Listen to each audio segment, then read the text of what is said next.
Bermuda has always seemed like a place that arrived late to history, a quiet set of islands first inhabited by shipwrecked Europeans in the 1600s. But what if we've been wrong? What if someone had been here long before the British, long before the maps?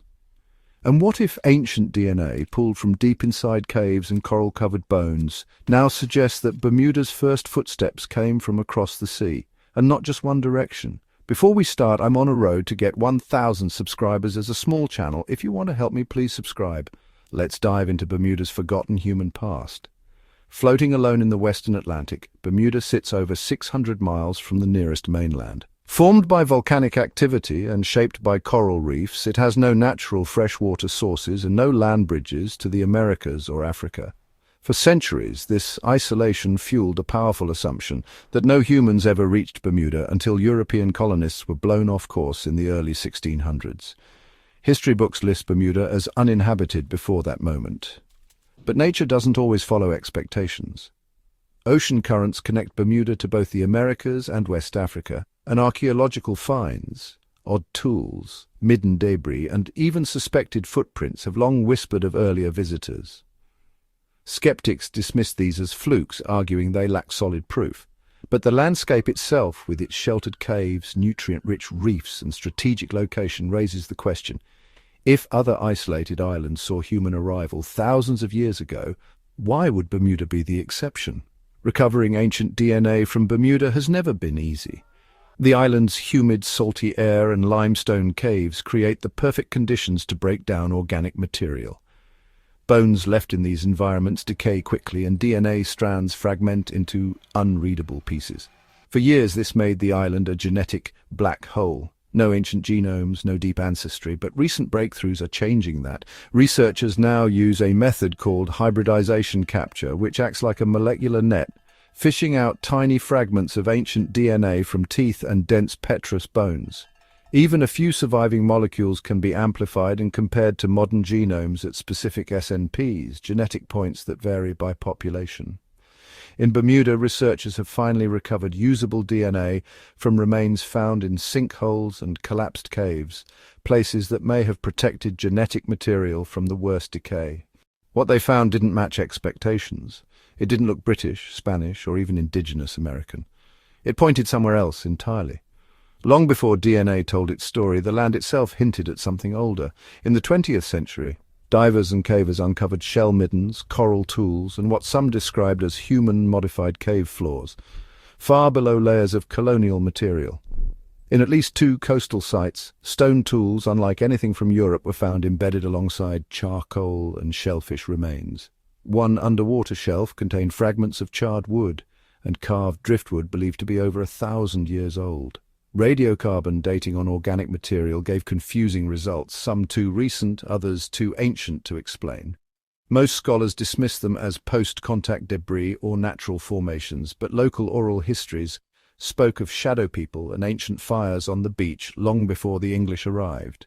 Recently, renewed excavations in Bermuda's karst caves turned up human teeth and bone fragments with no colonial context, prompting researchers to test them for ancient DNA. What they found confirmed these remains didn't belong to early Europeans. When researchers analyzed the DNA from the ancient remains, they were stunned. Instead of showing clear ties to European colonists or local Native American groups from the mainland, the genomes pointed to 2 surprising sources. The first, strong genetic affinity with coastal West African populations, and particularly from the Gulf of Guinea. The second, a smaller but noticeable link to Caribbean island populations, especially those with Arawakan ancestry. Principal components analysis, which maps DNA based on similarity, showed these ancient individuals clustering far from typical colonial profiles. Some were genetically closest to people living thousands of miles away, on opposite sides of the Atlantic. This suggests Bermuda may have been visited or even briefly settled by different groups at different times. The findings challenge the idea of Bermuda as a historical blank slate. Instead, they point to an unexpected mosaic of early ocean travelers, navigators who reached the island long before the first European shipwreck and whose stories have never been told. The DNA suggests at least 2 separate prehistoric arrival events in Bermuda's deep past. The first appears to have occurred between 2000 and 1,500 years ago, possibly involving West African maritime peoples.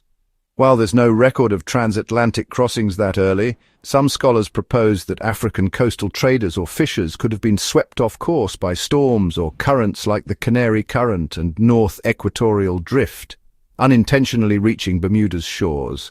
The second event seems to have happened around 1,000 years ago, involving individuals with Caribbean island ancestry, most likely from the Greater Antilles.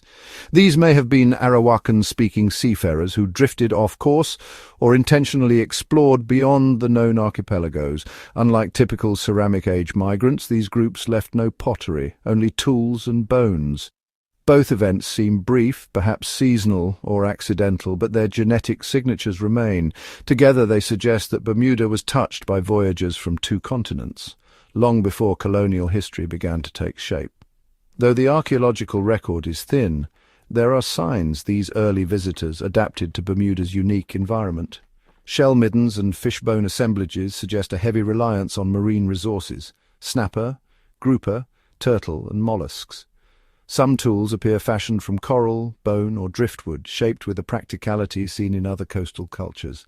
A few DNA samples even show slight admixture between West African and Caribbean lineages, hinting that the groups may have overlapped in time or space. Whether they settled permanently or camped seasonally, they likely shared techniques for surviving on a land with no rivers, no native mammals, and endless wind and sea. When scientists examined the mitochondrial DNA, passed down through maternal lines, they found haplogroups common in coastal West African populations, particularly L0 and L3. These same haplogroups have been identified in ancient remains from Senegal and the Gulf of Guinea, but a few individuals carried mtDNA types, like C1 and C2, more typical of indigenous Caribbean populations, especially those from Cuba and Hispaniola. On the paternal side, Y chromosome data revealed lineages such as EM2, found widely across West Africa, alongside rare traces of QM3, a lineage associated with Native American ancestry. These mixed markers suggest a blend of distant travelers in Bermuda's early human story. For centuries, Bermuda's history began with a shipwreck, but ancient DNA tells a deeper tale. Far from being untouched until European arrival, the island was likely visited or even seasonally inhabited by people from across the Atlantic. These weren't mythical sailors or lost explorers, they were real humans whose ancestry still whispers from the bones pulled from caves and sinkholes. The genetic signatures show that Bermuda was not a blank canvas, but a crossroads. Ocean currents that brought Europeans also carried earlier voyagers, African fishers, Caribbean seafarers who found this isolated land, adapted to its windswept reefs, and left traces in its soil. The idea of discovery changes when we know others came before. Though no great settlements have been found, the presence of these individuals rewrites Bermuda's role in Atlantic history. It wasn't simply claimed, it was visited, used and remembered long before any mapmakers drew its name. The island's story, like its DNA, is more layered than anyone imagined. These discoveries open as many questions as they answer. How many individuals reached Bermuda before colonization, and how often were these visits accidental, seasonal or intentional voyages into the unknown? Could more remains lie buried in underwater caves, collapsed sinkholes or beneath layers of forest humus? Researchers now hope to expand ancient DNA sampling across the island, comparing results to both African and Caribbean genomes. There's also interest in whether these early visits left ecological footprints, plants introduced, animals hunted, or stories carried. Bermuda's past may still be unfolding, not in books but from the bones, the soil, and the waves themselves. Bermuda's history didn't begin with the English, it began with the sea. Ancient DNA reveals that long before colonists arrived, people from distant shores found their way to this unlikely island. Their visits may have been brief, their settlements small, but their legacy endures in the genetic echoes recovered from stone and sediment. They remind us that history isn't always where we expect it. What other secrets might lie beneath Bermuda's pink sands and turquoise shallows? Let me know in the comments. Check out the Patreon for deeper dives, and don't forget to like and subscribe for more stories of ancient migrations.